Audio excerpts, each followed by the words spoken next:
നിങ്ങൾക്കൊരു international trip പോകണം, അതും ബഡ്ജറ്റ് ഫ്രണ്ട്ലി ആയിട്ട്, എങ്കിൽ വാ നമുക്ക് ലങ്കാവിയിലേക്ക് പോവാം. ഇവിടെ ഇന്ത്യക്കാർക്ക് ഫ്രീ വിസയാണ്. ഇവിടെ എയർപോർട്ട് മാത്രമല്ല, ഫുൾ ഐലൻഡ് ഡ്യൂട്ടി ഫ്രീ ആണ്. ഫുൾ ട്രിപ്പ് നമുക്കൊരു 50,000 to 60,000 റുപ്പീസിൽ പോയി വരാം. ആരെങ്കിലും ട്രിപ്പ് പ്ലാൻ ചെയ്യുന്നുണ്ടെങ്കിൽ ബ്രേക്ക് ഡൗൺ ഞാനിപ്പോ പറഞ്ഞുതരാം. Up and down flight ticket 25,000 to 30,000 ആണ്. അക്കോമഡേഷൻ 2,000 to 3,000 റുപ്പീസിന് നല്ല ഡീസന്റ് ഹോട്ടൽ കിട്ടും. നമ്മുടെ ബജറ്റ് അനുസരിച്ച് നമുക്ക് ചൂസ് ചെയ്യാവുന്നതാണ്. ഫുഡിന്റെ കാര്യം വരികയാണെങ്കിൽ നമ്മളൊരു ലോക്കൽ ഹോട്ടലിൽ നിന്ന് കഴിക്കുകയാണെങ്കിൽ 300 to 500 ഒരു മീലിനാവും. അത് തന്നെ ഒരു റെസ്റ്റോറന്റ് കഫേയിൽ കഴിക്കുകയാണെങ്കിൽ 1,000 to 1,500 ആവും. പിന്നെ ട്രാൻസ്പോർട്ടേഷൻ അത് ഭയങ്കര ചീപ്പാണ് ഇവിടെ. നമുക്ക് കാറ് 1,200 to 2,500 ബഡ്ജറ്റിൽ കിട്ടും. അതുപോലെ ബൈക്ക് ആണെങ്കിൽ 1,000 റേഞ്ചിലൊക്കെ കിട്ടും. ഇവിടുത്തെ പെട്രോളിന്റെ വില കേട്ടാൽ നിങ്ങൾ ഞെട്ടും. 40 രൂപ പെർ ലിറ്റർ ആണ്. പിന്നെ ഇവിടുത്തെ റോഡ്സ് എല്ലാം കിടിലമാണ്.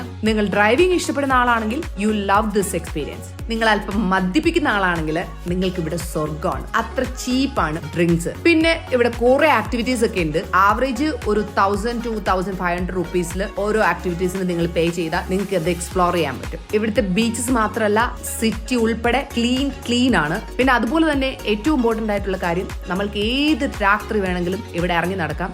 അത്രയും സേഫ് ആൻഡ് സെക്യൂർ ആയിട്ടുള്ള സ്ഥലമാണ്. ആരെങ്കിലും ഇവിടെ ട്രിപ്പ് പോകാൻ ആഗ്രഹിക്കുന്നുണ്ടെങ്കിൽ കമന്റ് ബോക്സിൽ ട്രിപ്പ് എന്ന് കമന്റ് ഇട്ട് കഴിഞ്ഞാൽ ഞാൻ നിങ്ങൾക്കൊരു ഐറ്റിനററി പ്രിപ്പയർ ചെയ്തിട്ട് DM ചെയ്യുന്നതായിരിക്കും. ബൈ.